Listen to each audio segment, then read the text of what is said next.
فاطمہ کہتی ہیں میرے ابا حضور کی وفات کا غم جو مجھ پر پڑا ہے، اگر وہ غم پہاڑوں کے اوپر ڈال دیا جاتا تو پہاڑ دب کر کے زمین کی آخری سطح پر پہنچ جاتے، زمین کی آخری سطح پر پہنچ جاتے۔ تمام صحابہ مدہوش۔ صدیق اکبر کہیں کام سے گئے تھے، جب صدیق اکبر تشریف لائے تو آپ نے آپ کے چہرے مبارک سے کپڑے کو اٹھایا اور آپ کی آنکھوں سے آنسو گرے، اور آنسو گر کر کے نبی کے چہرے پر گرے۔ ہمیں واہ نبیہ، واہ خلیلہ، واہ حبیبہ، ہے میرا نبی، ہے میرا رسول، آپ کے اوپر اللہ دو موتیں طاری نہیں کرے گا۔ آپ کے چہرے کو بوسہ دیا، پھر کھڑے ہوئے خطبہ دیا، فرمائے اے لوگوں، یا ایھا الناس، قال اللہ تعالی انک میت وانہم میتون، کل نفس ذائقۃ الموت۔ اے لوگوں، اس دنیا کے اندر جو بھی آتا ہے اس کو ایک دن موت کا مزہ چکھنا ہے۔ کل من علیہا فان ویبقی وجہ ربک ذو الجلال والاکرام۔ آسمان بھی فانی ہے، زمین بھی فانی ہے، عرش اور کرسی بھی فانی ہے، کائنات کی ہر چیز فانی ہے۔ انبیاء کو بھی ایک دن موت آنی ہے۔ ایک ہی ذات ہے جو ازل سے ہے، ابد تک رہے گی، ہمیشہ سے ہے، ہمیشہ تک رہے گی، وہ ہے اللہ کی ذات۔ حضرت ابو بکر نے کہا اے لوگوں، جو لوگ نبی کی عبادت کرتے تھے تو نبی تو اس دنیا سے رخصت ہو گئے، لیکن جو اللہ کی عبادت کرتے تھے، اللہ حی ہے، قیوم ہے، ہمیشہ سے ہے، ہمیشہ رہے گا، اس کے اوپر کبھی موت طاری نہیں ہو سکتی۔ حضرت عمر کہتے ہیں ایسا لگا کہ یہ آیت بالکل ابھی نازل ہو رہی ہے، تلوار پھینکی، حضرت ابو بکر کو گلے لگایا۔ آج اگر ابو بکر نہ ہوتے تو حضرت عمر ہلاک ہو جاتا۔ ابو بکر نہ ہوتے، کون ہے یہ ابو بکر؟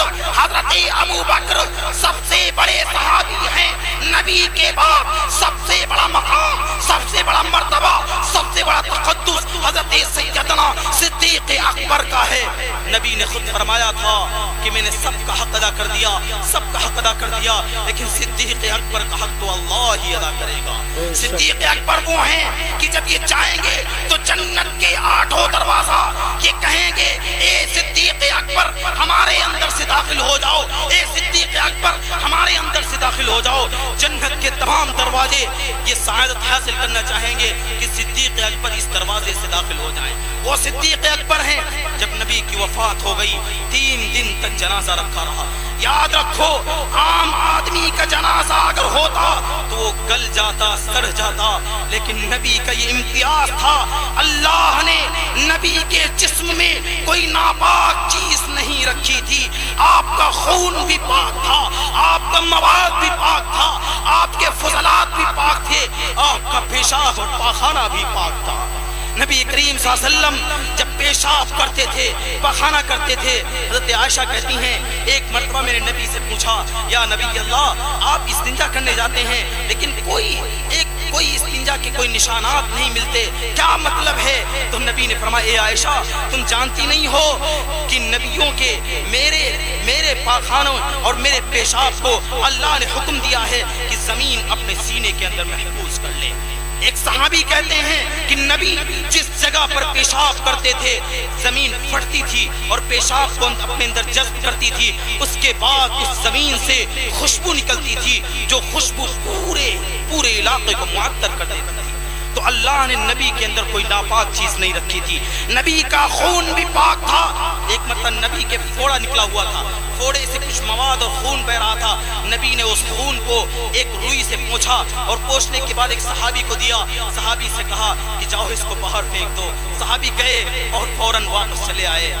کہا تم نے باہر پھینک دیا؟ انہوں نے کہا یا رسول اللہ، آپ کا خون میں زمین کے اوپر پھینکوں مجھے یہ گوارا نہیں ہوا، یا رسول اللہ میں نے آپ کے خون کو اپنے پیٹ کے اندر ڈال لیا۔ نبی نے فرمایا جس نے نبی کے خون کو اپنے خون میں شامل کر لیا اس کے اوپر دوزخ کی آگ حرام ہے، دوزخ کی آگ حرام ہے۔ 3 دن تک جنازہ رکھا رہا۔ اس کے بعد لوگوں میں اختلاف پیدا ہوا کہ نبی کی نماز جنازہ کون پڑھائے گا۔ صدیق اکبر کھڑے ہوتے ہیں، اعلان کرتے ہیں اے لوگوں، نبی کی نماز جنازہ کی امامت نہیں ہوگی۔ کس کے سینے میں بال ہے کہ نبی کی نماز جنازہ پڑھا دے، نبی کی امامت کر دے؟ کوئی نہیں پڑھا سکتا۔ نبی کی نماز جنازہ انفرادی پڑھی جائے گی، تنہا تنہا پڑھی جائے گی۔ اور اے لوگوں، جب نبی کی نماز جنازہ پڑھنے جانا تو یہ دعا نہ پڑھنا اللہم اغفر لحینا و میتنا الی آخری۔ اس کا مطلب یہ ہے کہ اللہ زندوں کو بخش دیجئے، مردوں کو بخش دیجئے، اس میت کو بھی بخش دیجئے۔ نبی تو بخشے بخشائے ہیں، نبی تو معصوم ہیں، نبی کی وجہ سے اللہ قیامت کے دن ہزاروں گنہگار امتیوں کو دوزخ سے جنت کی طرف ڈالیں گے۔ اے لوگوں، یہ دعا نہ پڑھنا، بلکہ جب نبی کے دربار میں پہنچنا تو بھکاری بن جانا، فقیر بن جانا، اور یہ دعا کرنا یا رسول اللہ قد اتیت الامانہ وبلغت الرسالہ وکشفت الامہ ونصحت الامہ ولو انہم اذ ظلموا انفسہم الی آخری۔ یا رسول اللہ، آپ نے نبوت کا حق ادا کر دیا، آپ نے رسالت کا حق ادا کر دیا۔ اگر کوئی گنہگار ہے تو یہ گنہگار ہے جو آپ کی نماز جنازہ پڑھنے کے لیے آیا ہے، آپ اس کے لیے اللہ کے ہاں بخشش کی دعا کر دینا۔ پھر نماز جنازہ جب پڑھ دی گئی، اس کے بعد اختلاف پیدا ہوا نبی کو دفن کہاں کیا جائے۔ بعض لوگوں نے کہا ہم نبی کو شام لے جائیں گے کیونکہ وہاں بڑے بڑے انبیاء کی قبریں ہیں۔ صدیق اکبر پھر کھڑے ہوئے، اے لوگوں، میں نے اسی سونے والے کی زبان سے سنا ہے کہ نبیوں کا انتقال جس جگہ پر ہوتا ہے نبی کی قبر بھی اسی جگہ بنائی جاتی ہے۔ چنانچہ آپ کا انتقال ہوا تھا حضرت سیدنا عائشہ رضی اللہ عنہا کے حجرے میں، آپ کی اسی جگہ پر آپ کی قبر بنائی گئی۔ اب سنو، اہل سنت والجماعت کا عقیدہ ہے، قاسم العلوم والخیرات حضرت مولانا قاسم نانوتوی بانی دارالعلوم دیوبند اپنی کتاب آب حیات کے اندر لکھتے ہیں کہ نبی اپنی قبر میں زندہ ہے، نبی اپنی قبر میں زندہ ہے۔ شہید بھی اپنی قبر میں زندہ، لیکن نبی کی زندگی شہید کی زندگی سے اقوا ہے، کیونکہ اگر ہم میں سے کوئی انتقال کر جائے تو ہماری بیویوں سے نکاح کرنا جائز ہے، لیکن نبی کے انتقال کے بعد آپ کی بیویوں سے نکاح کرنا حرام اور ناجائز ہے۔ کیوں؟ کیونکہ نبی اپنی قبر میں زندہ ہے۔ یہ حضرت نے دلیل دی کہ زندہ آدمی کی بیوی سے کوئی دوسرا شخص نکاح نہیں کر سکتا، چونکہ نبی اپنی قبر میں زندہ ہے، اس لیے نبیوں کی بیوی سے کوئی نکاح نہیں کر سکتا۔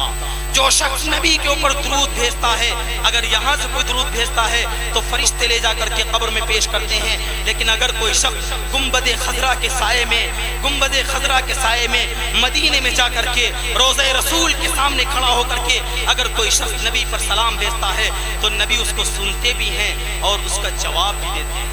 پھر حضرت مولانا نے فرمایا، حضرت مولانا نے تحذیر الناس ایک کتاب لکھی اور اس میں فرماتے ہیں کہ نبی کا جسم مبارک زمین کے جس حصے سے لگا ہوا ہے، زمین کے جس حصے سے ٹچ ہے، زمین کا وہ حصہ عرش اعظم سے بہتر ہے، زمین کا وہ حصہ کعبۃ اللہ سے بہتر ہے۔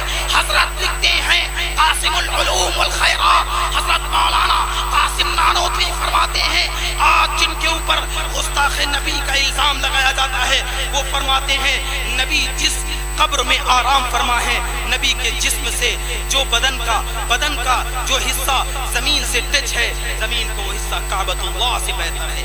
زمین کے جس حصے پر نبی آرام فرما لے، نبی کا جسم جس حصے سے ٹچ ہو جائے، زمین کا وہ حصہ کعبے سے بھی افضل بن جائے، تو اس نبی کا کیا مقام اور مرتبہ ہوگا، اس نبی کا کیا مقام اور تقدس ہوگا۔